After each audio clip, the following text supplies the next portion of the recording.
So Athens came to flourish, and to make manifest how important it is, not just on one level, but on all, for everyone in a city to have an equal voice. For the Athenians, while subjects of a tyrant, had been no more proficient in battle than any of their neighbours. But then, once liberated from tyranny, they emerged as supreme by far. Proof enough that the downtrodden, since their labours are all in the service of a master, will never willingly pull their weight. Whereas free men, because they have a stake in their own exertions, will set to them with relish. So that is the father of history, or the father of lies, depending on who you may believe, Herodotus, talking about how in 506 BC, the Athenians fought off an attempt by the Spartans and the Thebans, their rivals, to throttle a radical new system of government in its cradle. And that radical new system of government, Tom, was democracy, something that we all now think is splendid. But the Spartans thought it was an absolute waste of space. And the Thebans too. I mean, basically everyone did. And the association of Athens with democracy, I guess it's probably, if you talk to people about ancient Athens, most people would think of it as the birthplace of democracy, and they would see it as a kind of democratic system. And Athens is basically the place where the notion of democracy is born. But I think that it's a treacherous word, because the question is, to what extent does what we mean by democracy map onto what the Athenians meant by democracy? And I think that there is a huge temptation on our part to assume that they're basically the same things. And so we judge the Athenians by our standards. And so the thing that people will always say about Athenian democracy is, well, women didn't have the vote, foreigners didn't have the vote, slaves didn't have the vote. And underpinning that critique is, I think, the idea that democracy is founded on the idea of rights, that people have rights to votes. Yeah. And I think that actually the story of how democracy came to be born in Athens and what democracy meant is kind of stranger and weirder than that. And it kind of requires us to try and essentially kind of wipe away our own understanding of what democracy is and try and stand in shoes that are actually very strange. Yeah, because obviously what we do, Tom, is either we say, so the sort of the children's book version of Athens is they're all wrestling, smearing themselves with oil, talking about philosophy and being Democrats, and in contrast to the ferocious Spartans. And then what people tend to do when they sort of hit 19 is they say, oh, the Athenians are actually terrible people. They didn't let women vote. They didn't, so you're either sort of extolling them and raising them to the skies, or you're saying, well, they don't measure up to 21st century standards. And both of those are quite foolish, I would say. Right. So I wrote about this in Persian Fire. Yeah. And it was one of the things that I wrestled with most intensely, this sense of how alien and strange the ancient world was, and how treacherous a language English was for trying to write about it. Because, I mean, you've heard me say I'm a stuck record. I think we bring this kind of Christian idea that every individual being has a kind of value, and that's essentially what underpins our ideal of democracy. This idea that has an equal value, right? Right. But for the Athenians, it's radically different. And so I think the best way, in a sense, to get a sense of how radically different and the challenges of understanding exactly what was going on is to give the story that the Athenians themselves came to understand.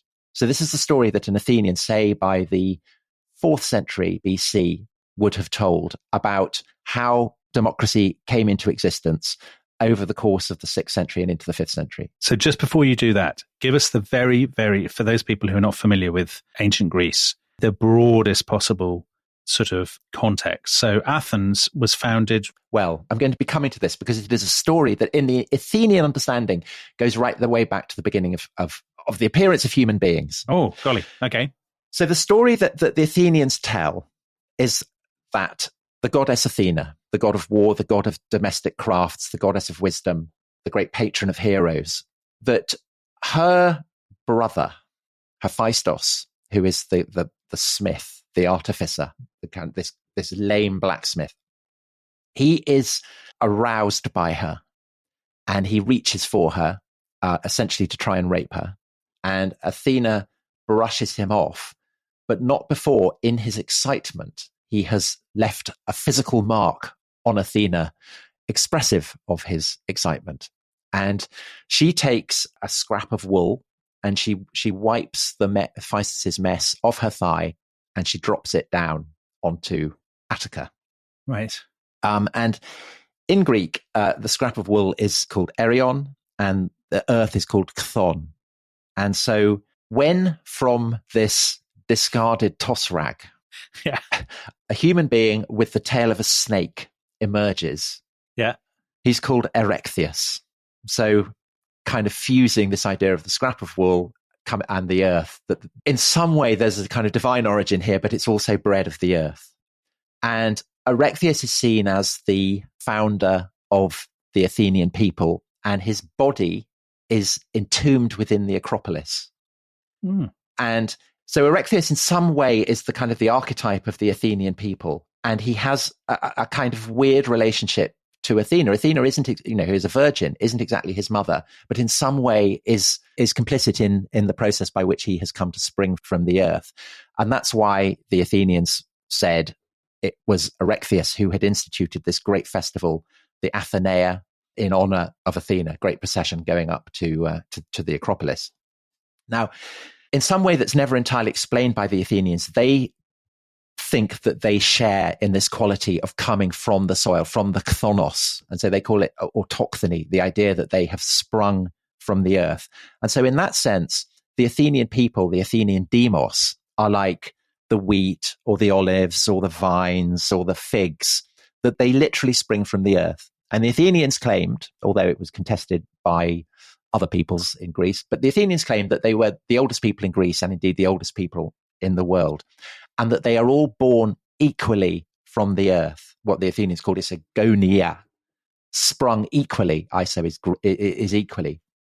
And the most famous articulation of this comes from Pericles in his speech as recorded by Thucydides, where he says of the Athenians that the same ethnic stock, generation after generation, the same people, they have always lived in this, our native land.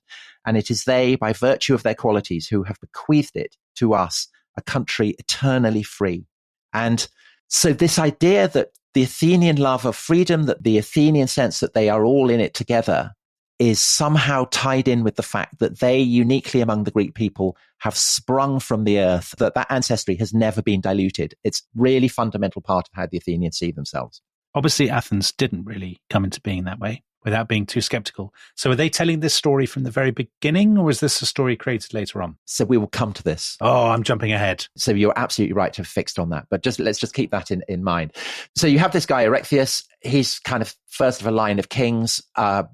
Probably most people who have any interest in Greek mythology will remember the name of another king, Aegeus, who gives his name to the Aegean and is the father of the most famous of all Athenian kings, Theseus. Yes. And the Athenians, for the Athenians, Theseus was famous principally not because of his Minotaur slaying, which he is for us, but as a key figure in their constitutional history.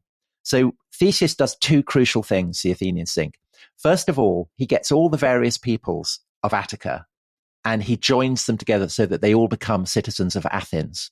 And so that festival, the Athenaea, that Erechtheus had instituted, under Theseus, it becomes the Pan-Athenaea.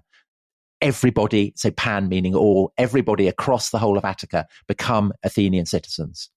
And Athens is very, very unusual among Greek cities in having so vast a citizen body. Attica is huge compared to, Sparta or Argos or Corinth.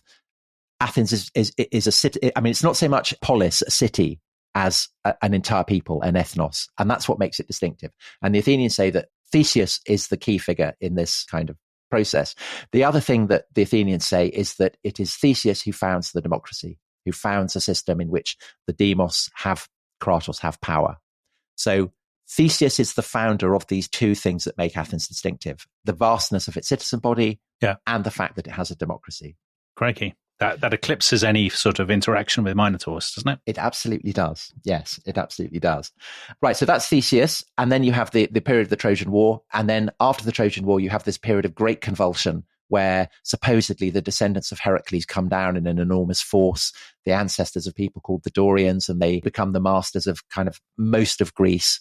But the one place that doesn't succumb to these invasions is Athens. So they maintain their independence. They maintain their autochthonous descent, so they say. So Athens stays kind of inviolate, but moving into, let's say, the 9th, the 8th, the 7th centuries BC, Athens is a backwater. It's backwards, it's parochial, and you have the sense of a kind of a division between aristocracy and the vast mass of people who are basically on the verge of becoming peasants or serfs. That is the marker really of its backwardness relative to other cities like Argos or Corinth, which are kind of much more go-getting, much more mercantile. It's backward, it's divided. It's like modern day New York. Yeah. And it's run by self-proclaimed masters of the universe. Well, there you go. Yes. Who are actually called eupatrids, so people who are well born. Right. And interestingly, these are people who claim kind of foreign descent often. So they're not buying into the autochthony. They're saying that they come from other cities. And they are oppressive and they're domineering. And there is no sense at all, really, of the Athenians as a single united people. And the measure of this is that the end of the 7th, beginning of the 6th century BC, they get into a war with a much smaller city called Megara. And they're fighting over the island of Salamis, which is kind of midway between Athens and Megara. And the Athenians lose, and it's completely humiliating. You know, it's like Premier League team being knocked out of the FA Cup by some kind of minnow. Aston Villa humbled by Walsall. That kind of thing, yes. And basically the Athenians seem to have decided that enough was enough, that this was embarrassing, that something had to be done. And they're encouraged to do this by the appearance in the streets of Athens of spectral figures, kind of portents of doom, it seems. And so they turn to a man who we have already mentioned on The Rest is History. Listeners to our episode on Atlantis may remember Solon. Oh, yes, the lawgiver. Who supposedly gets told the story of Atlantis by the Egyptian priests. And the reason that he's in Egypt is that he's doing a tour for 10 years because he has basically reformed Athens, and he has then left Athens to allow his laws to bed in, and so that it won't seem like he's done the laws purely for his own benefit. So he becomes what is called an archon, the kind of leading magistrate in Athens in 594. And he is remembered by the Athenians as the man who basically, he makes the Athenians equal before the law. So previously it had all been done in custom. Solon puts it down as laws that both rich and poor are equally children of, the phrase is, the holy land of Athena. And this is remembered by the Athenians as a revitalization of their democracy. But the reality is redounds perhaps slightly less to Solon's credit. He is basically, he's a kind of centrist. He's a centrist dad. You would love him, Tom. He's my kind of guy, I guess. Yeah, he could be a guest on our sister podcast where they witter about politics. Yes, exactly. He'd be very restless politics kind of guy. So he's trying to balance the interests of the rich and the poor. He's not trying to dissolve the rich into the masses of a demos. He's trying to preserve the ordinary Athenians from exploitation, but he's also trying to keep the elites in the kind of position of authority that they've always had. So we have kind of things that he wrote, kind of maxims, poems, scraps of poetry. So one of them is that, envied for their wealth though they were, I sought to preserve the powerful from the hatred of the oppressed. Taking my stand, I used my strong shield to protect both sides of the class divide, allowing neither to gain an advantage over the other that would be unjust. So that's basically what the conservatives are doing in the 19th century, right? And into the 20th century. It's this idea that you best preserve the power of the elites by kind of folding the masses into it. Yeah, it's very Disraelian. So very Disraelian. The reason that the rich buy into this isn't only because they can kind of recognize that it's in their own interest, that Solon has a point, but also that the enfranchisement of large numbers of people will give them a larger citizen body and thereby enable them to defeat Megara, which is what they promptly do. As I say, it's a kind of very centrist approach. But the consequence of this does seem to be that Solon, by guaranteeing liberty, freedom from enslavement, and a kind of legal recourse against the oppression of the rich, that he is kind of seeding quite important ideas that will start to grow and grow over the decades that follow. But at the same time, he is absolutely affirming that the rich have exclusive right to the magistracies, that it's their job to run the city. And so this is the kind of the balance that he's tried to strike. And because he's done that, basically, Athens remains the plaything of the eupatrids, of the great families. Because their power has been preserved by this arrangement. Exactly. So there are various kind of aristocratic dynasties that trace their origins a long, long way back to the kind of the mythical origins of the city. That's why they're well bred, or they have kind of claim ancestry from foreign heroes. And these are figures who, in the decades that follow Solon's reforms, remain absolutely domineering. And there are probably three who play the key role. One of these is a family called the Alcmaeonids. And they trace their descent from a guy called Megacles, who had saved Athens from a coup. An Olympic hero had come back from the games and had occupied the Acropolis and basically tried to seize power in the city. He gets kind of put under siege, starves, negotiates a surrender, comes down into a place of sanctuary where he's met by Megacles, and Megacles kills him and all his followers. And this is an absolute desecration. Megacles could argue that he saved the city from a despotism, but his opponents say he has committed sacrilege. If he's not punished for this, then Athens will come under a curse because he's broken his word. And there's kind of 30 years of kind of legal maneuvering, a bit like, I guess, people trying to bring down Trump, right. Law cases. Yeah. So, and eventually after 30 years, the Alcmaeonids get exiled. The whole dynasty get exiled. Right. And in exile, they continue to flourish. So Alcmaeon himself, who gives his name to the dynasty, he becomes a big pal with Croesus, as in richest Croesus, the king of Lydia, byword for fabulous wealth. And Croesus says to Alcmaeon, you can go into my treasury and you can have as much gold as you can carry. So what Alcmaeon does is he gets some very, very wide boots and kind of puts on a woman's gown, and he just stuffs himself. So he comes out looking like the Michelin man with gold dust. So he's and this is the making of the Alcmaeonids. They're now fabulously wealthy, but they're still in exile. Then still back in Athens, you have a dynasty called the Boutads, who claim descent from the brother of Erechtheus, the snake-tailed kind of son of Athena, kind of not. And because of this, they have a kind of very proprietary claim to the Acropolis, which is the great center, not just of Athens, but of the whole of Attica, because you do have these kind of mountains in Attica with valleys, and all the valleys, no matter where they are, they all kind of impinge on the Acropolis. So it's the great kind of center for not just the people living within the city of Athens, but the whole of Attica. And so the Boutads, by claiming that they have a kind of ancestral hold on it, that gives them absolutely pole position.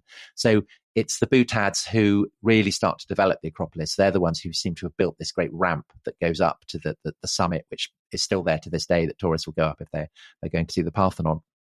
And then there's a third family who are a guy called Pisistratus and his descendants, the Pisistratids. And he is a guy who stages 3 coups over the course of his life, trying to make himself what the Greeks called a tyrannos, a tyrant. Right. Somebody who has supreme control over the city. And to begin with, he is a kind of pawn in the rivalry between the Boutads and the Alcmaeonids. He's kind of Tom Wamsgams. He's a kind of nobody who gradually worms his way in, marries, gets stabbed in the back, stabs other people in the back, until finally, with his third attempt at a coup, he strikes lucky, he defeats his enemies, and he established himself as the master of Athens. Tom, I want to go on record and just say, I think we should have far more Tom Wamsgams references on this podcast. Okay, so people who haven't heard Succession, sorry, but those of you who have, you'll know the reference. So what this whole kind of episode illustrates is that for the aristocratic families, it's kind of a zero-sum game.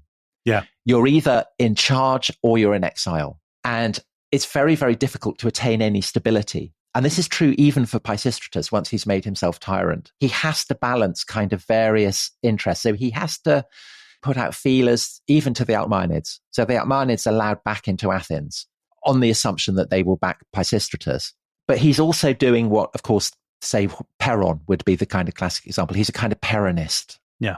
He's having to keep the masses in order. He's having to give them treats. So he builds some kind of great buildings. So he does a huge temple of Zeus. He builds this great kind of central square in the middle of Athens, the Agora.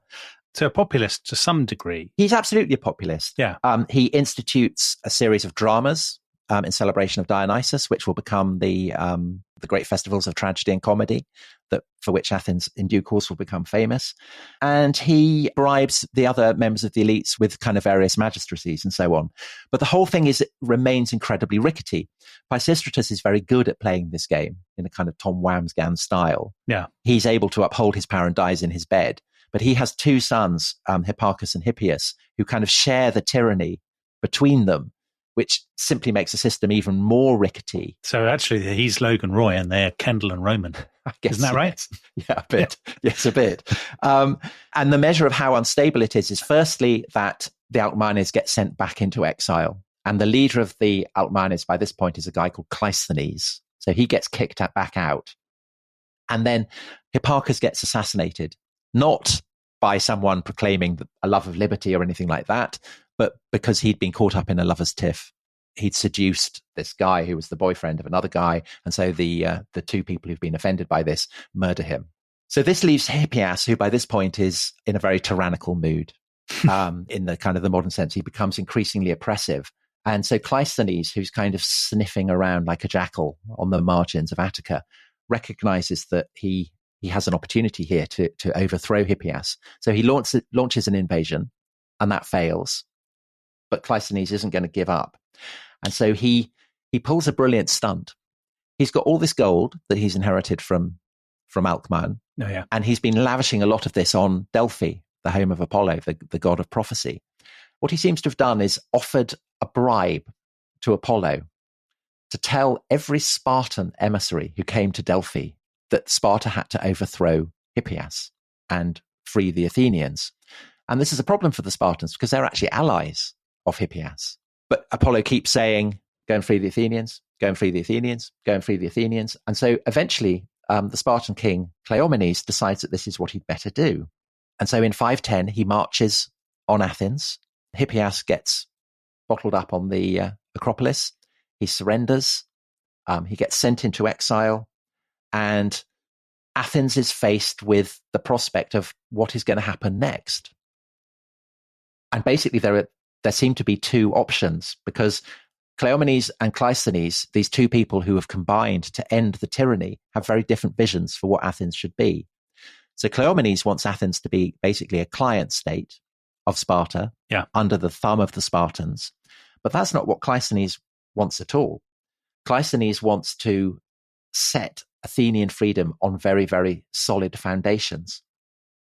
And it's evident that while he's been in exile, Cleisthenes has been thinking a good deal about how this should be done.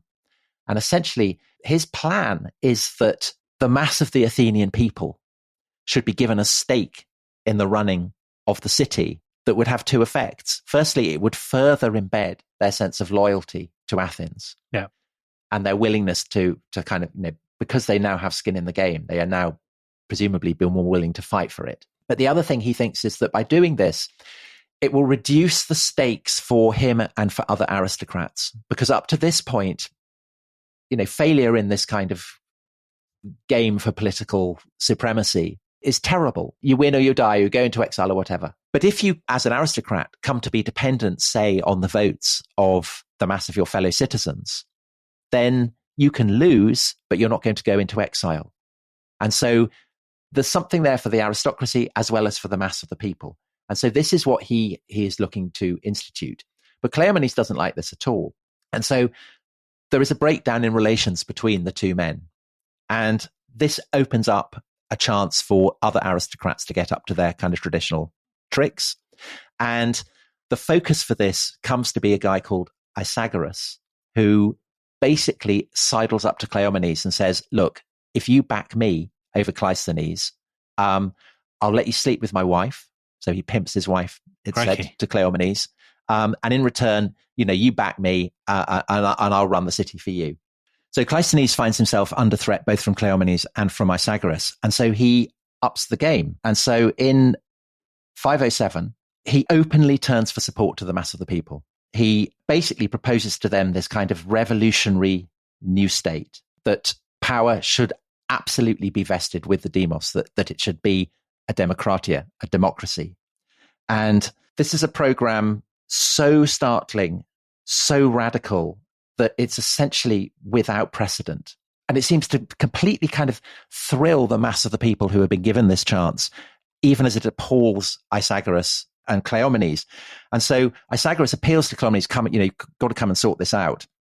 Summer of 507, a herald from Sparta arrives, says that Cleisthenes should be expelled because of this ancient Alcmaenid curse. Cleisthenes gets the message, thinks, shit, a Spartan army's coming, I better get out of here. So he scrams. Cleomenes rolls into town He's very self-confident. He hasn't brought a huge army with him.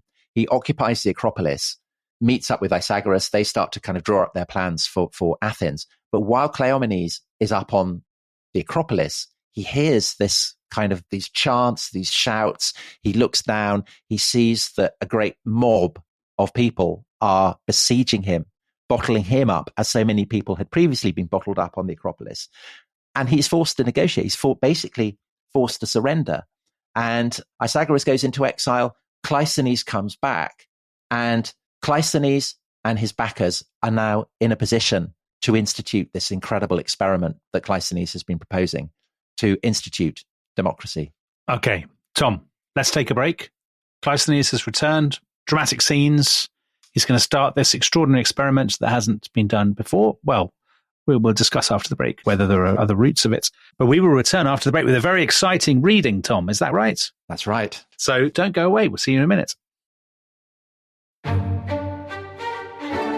This episode is brought to you by Rocket Money. Tom, we often talk about how to organise our finances. I'm very conscious that I'm paying for a lot of mad subscriptions. And there's one thing that we've talked about often on this show. It's the thing that we probably hate more than any other, and it's a hidden fee. I would love to get my finances under control. There are all these things piling up on our bank statements, and I think I need to fix this problem. I need to sort this out and to stop this. I mean, my finances are so chaotic that I need this app. So I'll tell you what it is. It's called Rocket Money. It's a personal finance app that helps find and cancel your unwanted subscriptions. It monitors your spending and it helps to lower your bills so that you can grow your savings. With Rocket Money, you can track all of your subscriptions and you can easily cancel within the app with just a few taps, saving you time, avoiding charges. And you can also set budgets and goals and get personalized insights and regular reports to track how you're doing. They will even send you real-time alerts for large transactions, upcoming bills, refunds, and even low balances. So let Rocket Money help you reach your financial goals faster. Join at rocketmoney.com/ishistory. That's rocketmoney.com/ishistory. rocketmoney.com/ishistory.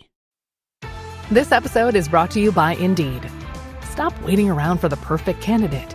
Instead, use Indeed sponsored jobs to find the right people with the right skills fast. It's a simple way to make sure your listing is the first candidates see. According to Indeed data, sponsored jobs have 4 times more applicants than non-sponsored jobs. So go build your dream team today with Indeed. Get a $75 sponsored job credit at Indeed.com/podcast. Terms and conditions apply. On December 12th, Disney Plus invites you to go behind the scenes with Taylor Swift in an exclusive 6-episode docuseries. I wanted to give something to the fans that they didn't expect. The only thing left is to close the book. The end of an era. And don't miss Taylor Swift, The Eras Tour, the final show, featuring for the first time the Tortured Poets Department. Streaming December 12th, only on Disney Plus.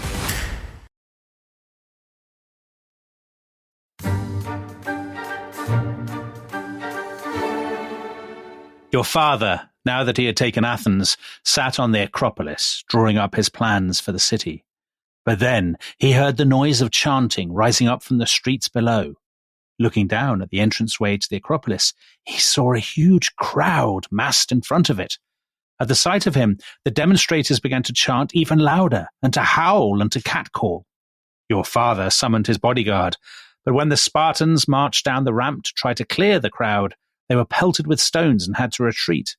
Then, abruptly, the whole city was engulfed in smoke. Fires seemed to be burning all over Athens. The smoke rose in dense black plumes that twisted and twined around one another. High into the sky they rose. Your father, watching them, saw how they were merging to fashion the image of a giant.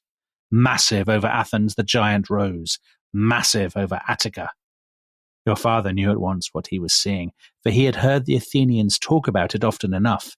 He was seeing, black against the sky, the image of everyone who had ever lived in Attica and who was destined to live there in times to come. Demos, the Athenians call this giant. The people. So that, Tom Holland, that purple prose was written by you. And it's so somebody is telling Gorgo, Spartan girl, who is the heroine of your book, The Wolf Girl, The Gods and the Greeks, or The Greeks and the Gods, I can't remember which way around it is, But this beautifully illustrated children's book that you've done about Athens and Sparta and so on. So somebody is telling Gorgo what happened in 507 when her father was besieged on the Acropolis by Cleisthenes and his democratic radicals, the great mass of the people. Because, Dominic, what's intriguing is it's not Cleisthenes. So Cleisthenes is still in exile. Oh, right. It's the mass of the Athenian people. So there is this sense in which it's the people who are the key players in this process of revolution. It's like a scene from Les Miserables, Tom. Yeah. So this sense that democracy is springing up naturally from the soil, that's a very kind of Athenian idea. They're very into the idea. And is this Tosh, Tom? Well, okay, so it's absolutely evident that Cleisthenes and his aristocratic backers, I mean, they are the kind of the key players in this. And it's evident that they're not motivated by, belief that everyone has rights to votes or power, or that a kind of shimmering notions of brotherhood with the poor or anything like that, that they have very, they're hard-nosed pragmatists. And their aim is the same as Solon's had been, to increase and solidify Athenian manpower and to try and kind of lower the stakes for aristocratic players in the game. Right. To ensure that, you can compete for power and for glory, but not be destroyed by it. So that's the kind of the motivation. And it's evident as well that the system of democracy that then gets instituted after Cleisthenes comes back, when the Spartans have been kicked out, that it's been very, very carefully thought out. And the whole system gets instituted with kind of incredible skill and brilliance, because it is a very, very complicated system. Because what Cleisthenes has worked out is that what makes Athens unstable is the existence within Attica of different clans. All these aristocrats stand at the head of kind of enormous great clans, so therefore they can command the loyalty of these clans, and the power of these clans has to be broken up. So what Cleisthenes does is he slices up all the countryside of Attica, all the towns, the estates, the villages, into 150 different districts. And these districts are called demes. Right. And basically it's from demes rather than from families, Cleisthenes says, that citizens of the democracy are obliged to take their second name. So they're not, it's not son of or daughter of, it's the deme that defines where you come from. And the only way that you can be enrolled as a citizen of Athens is first by being enrolled within a deme. And so the effect of this is to completely kind of cut and slice and dice all these kind of traditional loyalties and create entirely new ones. Yeah. And aristocrats can't afford to be snobby about this, because it's the people of a deme who will choose the representatives who go to the assembly. So if the aristocrat wants to be chosen as that, he's got to play ball. He's got to show respect to his fellow members of the deme. Yeah. And so inherently that then builds up a kind of a sense of equality of purpose. But of course, there's a risk with this that demes might be used as a kind of launchpad for tyranny. So how do you stop that? So Cleisthenes has a solution to that as well, which requires making the entire system even more complicated. And I can imagine that listeners are cheering at this. So basically what he does is he bunches the demes into organizations that are called thirds. And Attica has been divided 3 ways. And these in turn are then bunched into things that are called tribes. And so the effect of this is basically to ensure that, you have people from one area of Attica are joined with another area of Attica and another area of Attica in a third. And then the thirds in turn are bundled into tribes, of which there are 10. So you have multiple loyalties. Yeah. And there is no kind of obvious center for anyone to try and construct, an equivalent of a clan. So it's a brilliant way of reframing and resetting traditional loyalties. And the question is, how is this going to work? And really, it depends on Cleisthenes convincing the Athenians that this very radical, this very novel, this very complicated constitutional framework isn't actually radical or novel at all, that it's simply giving back to them what they'd always had, that Solon had previously given them, and that Theseus had previously given them. And the way that he kind of institutionalizes this is that he draws up a list of ancient Athenian heroes, including Erechtheus, including Aegeus, people like that, people who had been involved with the kind of primordial beginnings of Athens. And he gives this list of 100 names to Apollo in Delphi, and Apollo chooses 10. So there's a sense that this whole system is rooted in the ancient soil of Athenian history and has the approval of the gods, and that Cleisthenes hasn't really had anything to do with it. So Cleisthenes is not instituted as a kind of, a Robespierre or a Cromwell or a Lenin. That's not how the memory of him basically gets occluded. It's ancient, it's primordial, it's ancestral. It's always been what Athens is all about, and it's God-given. So first of all, is this the first example in history of, or the first known example of a political transformation being rooted in a kind of invented past? You know, it's such a common thing, the Norman yoke in the 17th century in England, or the idea that the founding fathers of the United States were actually being true to a kind of Whiggish or post-revolutionary kind of English politics, or, you know, the idea that is so common among reformers and revolutionaries that actually they're not doing anything new. They're just restoring the ancient liberties of the people. Isn't that what Cleisthenes is doing in Athens? And is this the first time it's happened? I think every ancient people do this. The Romans do it. The Spartans do it. The idea that you dignify radical change by saying it's a restoration of traditional ways of doing things. Right. But I don't think anyone does it quite as boldly and brilliantly as Cleisthenes and his backers do on this occasion. Is this the point, Tom, where they invent or they institutionalize the story about Athenians coming from the earth and the all of that stuff? Or has that existed before? Right. So I think that's absolutely the key question. How is it that this very complex system gets adopted so quickly? Yeah. And part of the reason is clearly that it actually proves to be incredibly successful. So that passage from Herodotus that you read at the beginning of the episode, that is celebrating the fact that the Spartans are unable to snuff out the democracy, even though they try to, and that Thebans get beaten in battle. And, you know, hurrah, the Athenian democracy has demonstrated not only that it can hold its own, but that actually it can go on the attack. So there's a slight sense there of, you remember Goethe looking at the victorious armies of the French Revolution and thinking, you know, new forces have been unleashed by this process. But there is no celebration of the fact that this is new. That's the whole point. And so the question then is Cleisthenes and everybody making this idea that the Athenians are autochthonous, that they're sprung from the soil up to kind of justify it? Or is he going with the grain of things that the Athenians already believed? And it's obviously quite difficult to do that because our sources are so scanty. I mean, we have written sources, say, going back to Solon, not much before that. We have archaeology that does show that in, say, the 9th century, divisions between rich and poor in Attica are growing much stronger. But all the stuff about Theseus and Erechtheus, I mean, this is clearly not true. So where is it coming from?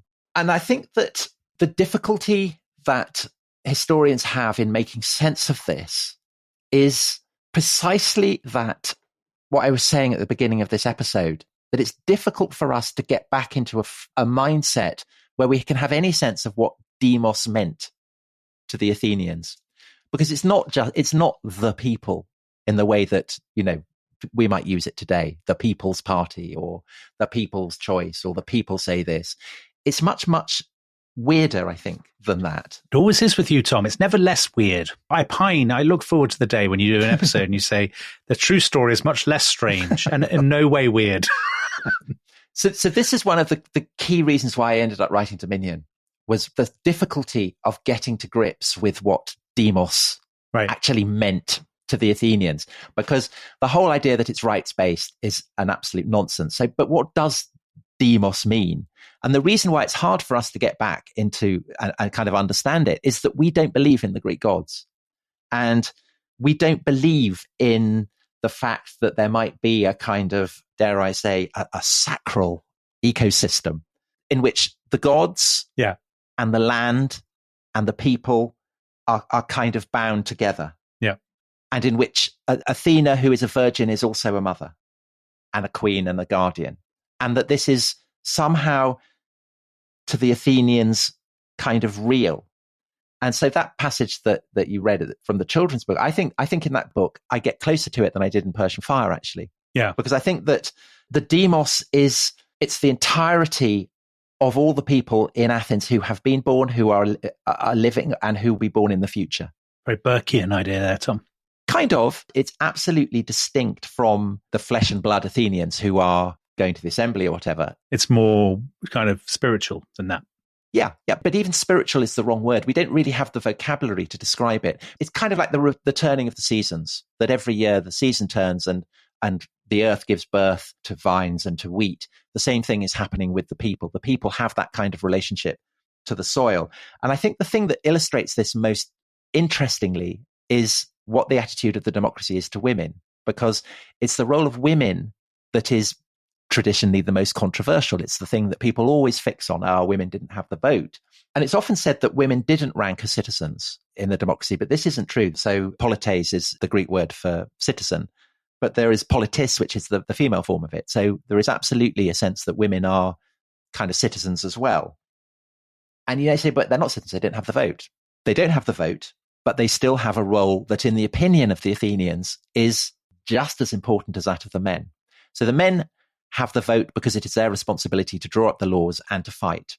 That's their role. Their role is to deal with the affairs of man, to keep the democracy functioning in terms of state relations with enemies, building alliances, taking measures that will keep the democracy functioning.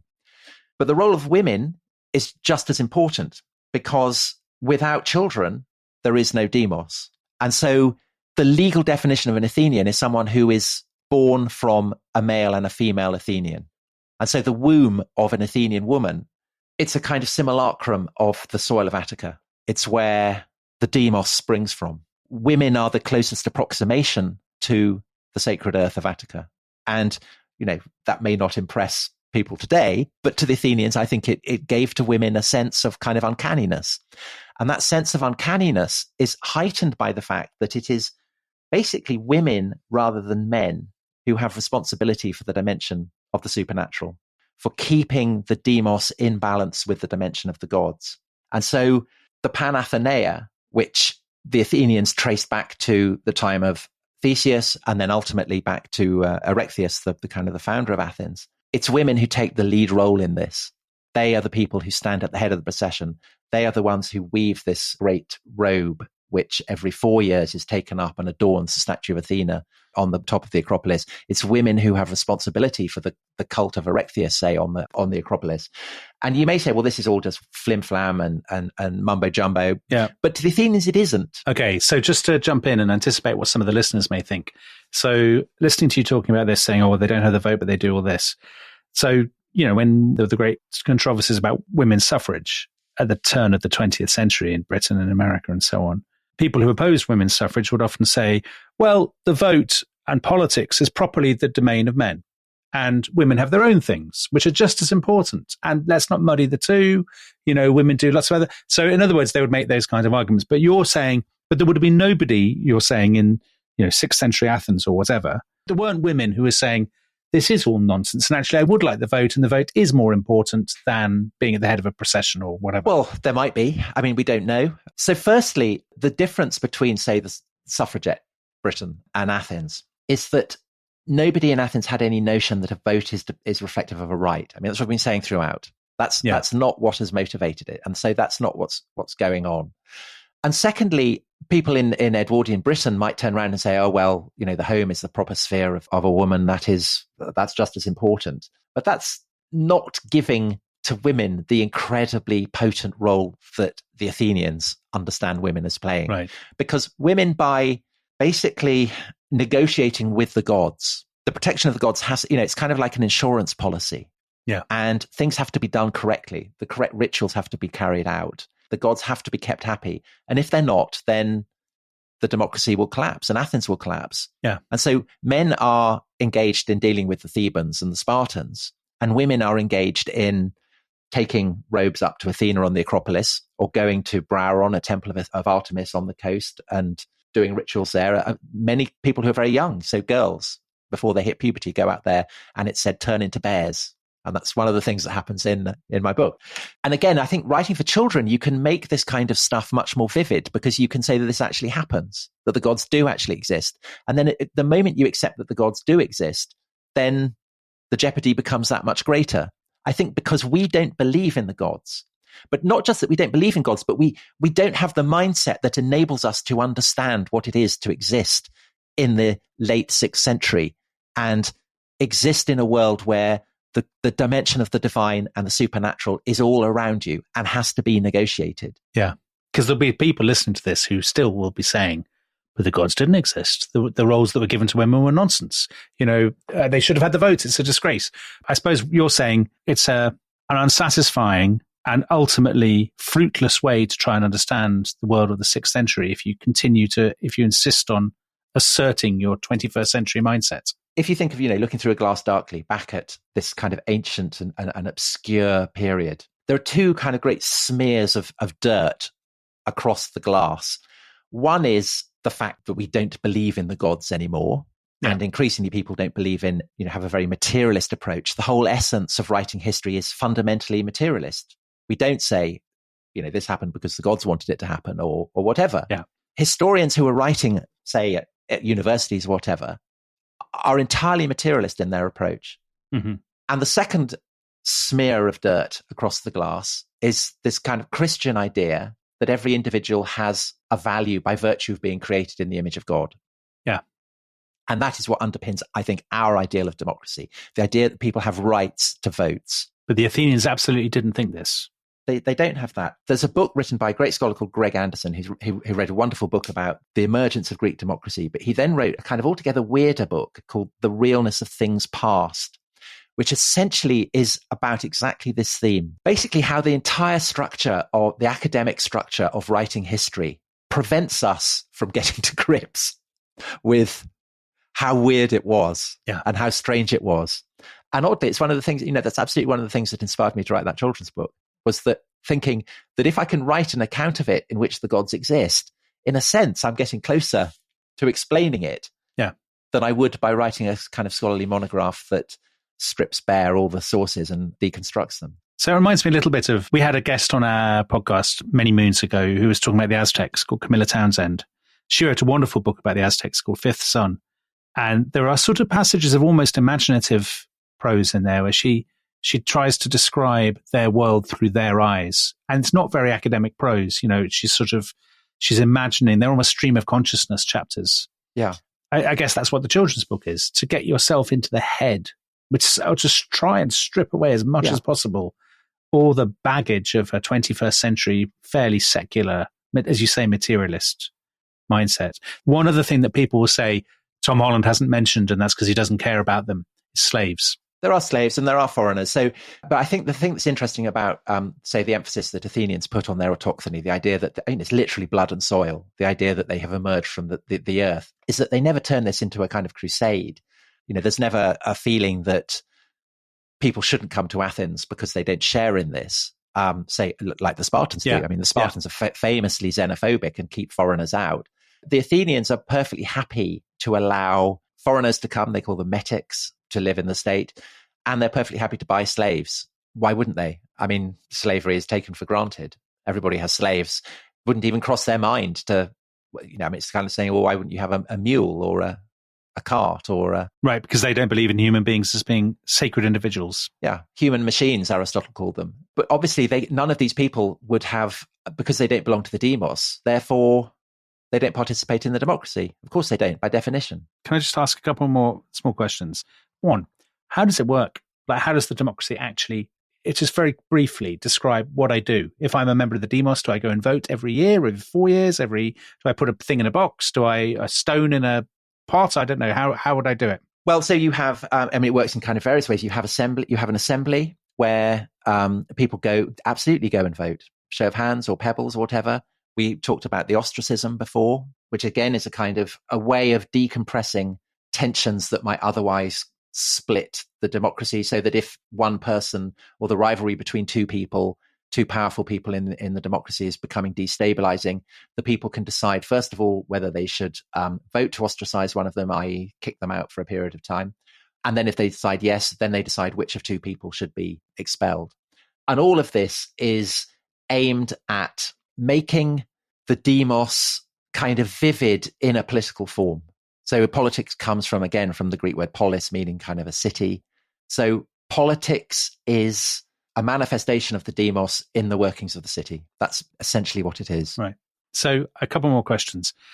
We'll have a lot of people listening to this podcast. I'm guessing, particularly a lot of our American listeners, who will think history, the story of history really is the story of progress towards democracy.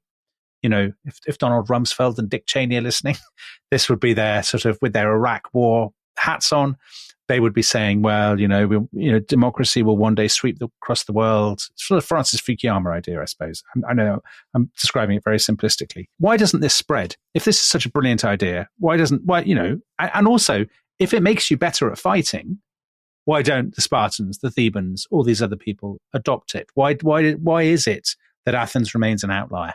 Well, two things to say on that. First of all, the idea that, the famous Martin Luther King quote that Obama was very fond of citing, that the arc of the moral universe is long, but it bends towards justice. I mean, this is a very Christian idea. And so in that sense, the idea of progress is something that is a legacy of Christianity. Not of Athenian democracy. Absolutely not. Why doesn't it spread? Because it gets weaponized by the Athenians, and democracy comes to be associated with the Athenian Empire. And Athens comes to impose democracies on subject cities as a way of essentially institutionalizing its own power. But the other reason is that in the long run, it is felt by the kind of people who write the sources that have survived that democracy is a terrible thing, that actually power should be in the hands of people who are qualified to use it, people who are educated, and that the mass of the people are just a rabble. To be fair, that's what most people have thought through most of history, right? Completely. And so the collapse of the Athenian democracy in the Peloponnesian War, and then again before the Macedonians, people turn around and say, well, we told you so. So it comes to be seen as an experiment not worth repeating. Right. So that tees up brilliantly my last question, which is, we now think that there is a tradition, a story of progress. So, Athens, then there's that business in Iceland, England, the mother of parliaments, the United States Congress, Martin Luther King having his dream, that there is this story. Is there any sense in which we can talk of a continuity, a living tradition that goes through history in which... No. So basically you're saying that people pick up Athenian democracy later and try and pretend it's a model for them. Athenian democracy, once people start reading about it in the Renaissance and after, again, it serves aristocratic elites as a terrible warning of what happens. So in the 17th century, Thomas Hobbes says people shouldn't be reading about this because it just encourages them to have ideas above their station. And he's thinking specifically about the English Revolution. Yeah. He feels that the example of Athenian democracy has fed into the kind of regicidal instincts of the radicals in the Civil War. And the same thing happens with the French Revolution, that conservatives feel that the influence of the study of Greek democracy on the French Revolution has been wholly negative. But as democracy in the modern sense comes to spread, so the understanding of democracy comes to improve, and people look back at Athens and start seeing it as a kind of, a shining city on a hill. Yeah. This is the great model. But this is an invention. Our relationship with the past is always creative. Right. It's a kaleidoscopic effect. In an era where systems of government have the name of democracy, it's inevitable that attitudes to the original democracy are going to change. But it's also inevitable that we will look back at that original democracy as a precursor to ours, whereas in fact it's not at all. It's something very different.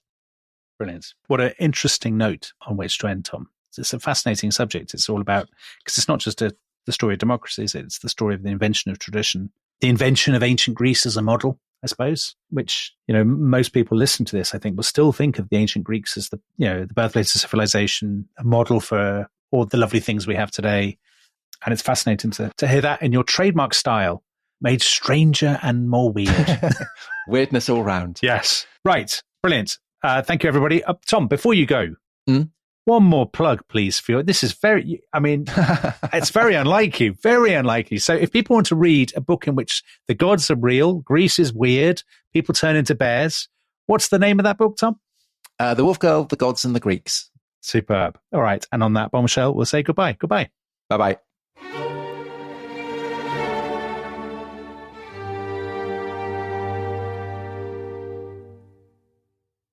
Thanks for listening to The Rest is History.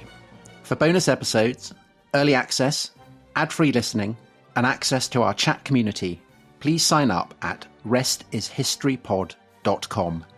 That's restishistorypod.com.